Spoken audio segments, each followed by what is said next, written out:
കർണാടകയിലേക്കാണ് ഇന്നത്തെ എൻ്റെ യാത്ര. ദക്ഷിണ കന്നഡയിലെ സുള്യ താലൂക്കിലെ സുബ്രഹ്മണ്യ ഗ്രാമത്തിലേക്ക്.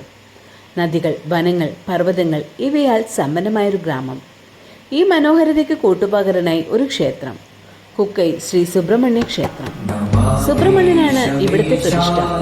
ഗരുഡന്റെ ഭീഷണിയെ തുടർന്ന് ദിവ്യസർപ്പമായ വാസുകിയും മറ്റു സർപ്പങ്ങൾക്കും സുബ്രഹ്മണ്യൻ ഇവിടെ അഭയം നൽകിയിരുന്നു.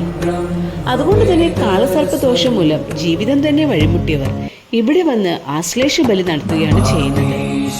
സർപ്പദോഷമുള്ളതും സർപ്പസംബന്ധമായ ശാപങ്ങൾ എന്നിവയിൽ നിന്നും മോചനം നേടുന്നതിനും ഭഗവാൻ സുബ്രഹ്മണ്യനിൽ നിന്നും അനുഗ്രഹം നേടുന്നതിനും സർപ്പ സംസ്കാര പൂജയാണ് ഉത്തമം. ഇതിനായി ഒട്ടേറെ ഭക്തർ ഇവിടെ എത്തുന്നു. എല്ലാം ഒരു പ്രത്യേക ചിട്ടയോടെ തന്നെയാണ് നടത്തുന്നത്. ഭക്തർക്ക് ഒരു തരത്തിലും ബുദ്ധിമുട്ട് ഉളവാക്കാത്ത വിധത്തിലാണ് ഇവിടുത്തെ വ്യവസ്ഥകൾ. മറ്റു പ്രസിദ്ധമായ പല ക്ഷേത്രങ്ങളിൽ നിന്നും ഏറെ വ്യത്യസ്തമായി തന്നെ എനിക്ക് ഈ ക്ഷേത്രത്തെ തോന്നി. ഭഗവാന് മുന്നിൽ വരുന്ന ഭക്തർ പണക്കാരനെന്നോ പാവപ്പെട്ടവനെന്നോ ഭേദമില്ലാതെ ഏവർക്കും ദർശനം. ഇവിടുത്തെ ഭോജനശാലയ്ക്കുമുണ്ട് ഏറെ വ്യത്യസ്തത. വാഴയിലയിൽ വയറു നിറയെ ഭക്ഷണം, ഒപ്പം നല്ല പായസവും. അതും ഏറെ വൃത്തിയാൽ തന്നെ അവരത് സൂക്ഷിക്കുന്നു എന്നതും എടുത്തു പറയേണ്ടത് തന്നെ.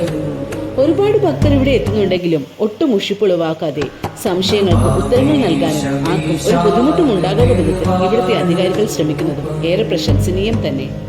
ഭക്തിയെ കച്ചവടത്തിനായി ഉപയോഗിക്കുന്ന ഈ ഘട്ടത്തിൽ ഇതുപോലുള്ള ക്ഷേത്രങ്ങൾ ഏറെ മാതൃകയാവുന്നു.